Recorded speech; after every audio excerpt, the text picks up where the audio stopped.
இவளுக்கு என்ன பெயர் வைக்க போகிறாய்?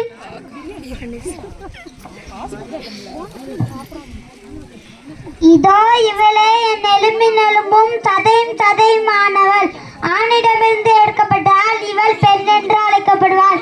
இவளின் பெயர் ஏவாள். நீங்க ரெண்டு பேரும் ஒற்றுமையா சமாதானமா சந்தோஷமா இருக்கணும்.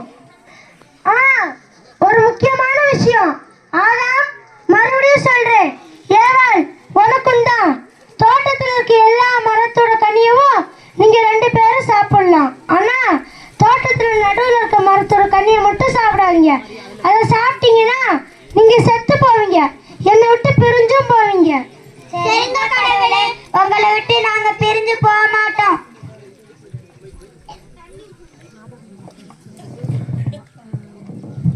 ஏவாள், ஏவாள், கடவுள் உங்ககிட்ட தோட்டத்தில் இருக்கிற பழங்களை சாப்பிடக்கூடாதுன்னு சொன்னது உண்மையா? ஆம், தோட்டத்தில் இருக்கும் எல்லா மரத்திலிருந்தும் உண்ணலாம். ஆனால் தோட்டத்தின் நடுவில் இருக்கும் மரத்திலிருந்து மட்டும் உண்ணக்கூடாது, அதை தொடவும் கூடாது, மீறினால் சாவீர்கள் என்றார். நீங்கள் சாக மாட்டீர்கள். அதை உண்ணும் நாளில் இருந்து உங்கள் கண்கள் திறக்கப்படும். கடவுளைப் போல நன்மை தீமை அறிவீர்கள் என்பது கடவுளுக்கு தெரியும்.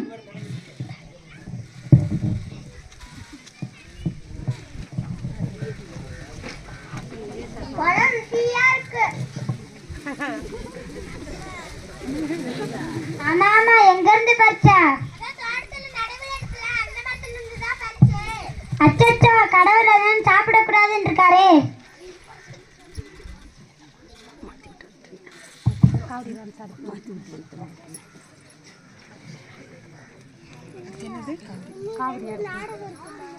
ஆதாம், ஆதாம், ஏவாள், ஏவாள், எங்க இருக்கிறீங்க?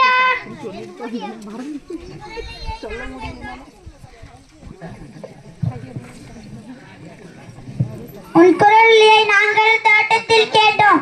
எங்களுக்கு அச்சமாக உள்ளது, ஏனெனில் நாங்கள் ஆடையின்றி இருந்தோம். நீங்கள் ஆடையின்றி இருக்கிறீர்கள் என்று உங்களுக்கு சொன்னது யார்? நீங்கள் உண்ணக்கூடாது என்று நான் விளக்கிய மரத்திலிருந்து உண்டீர்களா? என்னுடன் இருக்கும்படி நீர் தந்த பெண் எனக்கு கொடுத்தால் நானும் உண்டேன். நீ ஏன் இவ்வாறு செய்தாய்? பாம்பு என்னை ஏமாற்றியது, நானும் உண்டேன்.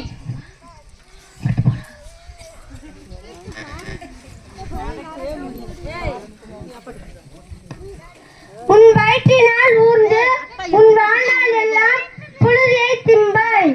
உன் மகப்பேற்றின் வேதனையை மிகுதியாக்குவேன். வேதனையில் நீ குழந்தைகள் பெறுவாய். உன் வாழ்நாள் எல்லாம் வருந்தி அதன் பயனை உழைத்து நீ உண்பாய். நீங்க இனிமேல் இந்த தோட்டத்தில் இருக்கக்கூடாது. தோட்டத்தை விட்டு வெளியில போங்க. எங்களை மன்னிச்சிருங்க, உங்க சின்ன தப்பு தான். உங்க பேச்சுக்கு கீழ்படியாம தப்பு தான். மன்னிச்சிடாதீங்க கடவுளே. சரி, நீங்க ரெண்டு பேர் போய் ஒரு ஆட்டுக்குட்டிய எனக்கு பலியா கொண்டு வாங்க.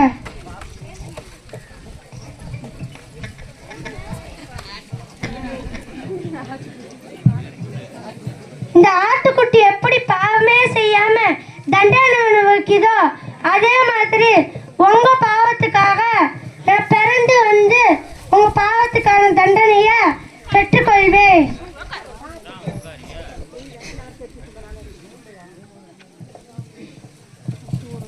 நாங்க கடவுளுக்கு கீழ்படியாம இருந்தனாலதான் இந்த ஏழாம் தோட்டத்தை விட்டு இந்த அழகான வாழ்க்கை விட்டு வெளியே போறோம். கடவுள் எங்க மேல பாசம் வச்சதுனால்தான் எங்களை தண்டிச்சிடாம மன்னிச்சிட்டாரு.